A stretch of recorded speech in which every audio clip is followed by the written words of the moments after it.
នាយករដ្ឋមន្ត្រីម៉ាឡេស៊ីបានហៅទូរស័ព្ទទៅនាយករដ្ឋមន្ត្រីកម្ពុជាថៃឲ្យបន្ធូរបន្ថយភាពតានតឹងលោកអាន់វ៉ាអ៊ីប្រាហ៊ីមនាយករដ្ឋមន្ត្រីម៉ាឡេស៊ីបានតាក់ទងមកកាន់នាយករដ្ឋមន្ត្រីកម្ពុជានិងថៃដើម្បីពិភាក្សា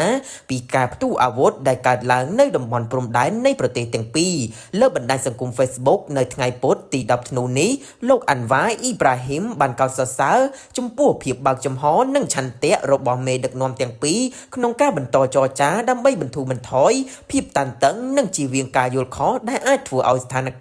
កាន់តែអាក្រក់ឡើងលោកបន្តថាខណៈពេលដែលមិនទាន់មានដំណោះស្រាយច្បាស់លាស់នៅឡើយកិច្ចខិតខំប្រឹងប្រែងការទូតបន្តបានធានាមិនឲ្យមានឧបទ្ទវហេតុធ្ងន់ធ្ងរបន្ថែមទៀតកើតឡើងក្នុងអំឡុងពេលម៉ោងដ៏ធ្ងន់ធ្ងរទាំងនេះបើតាមលោកអាន់វ៉ាម៉ាឡេស៊ីនឹងបន្តគាំទ្រ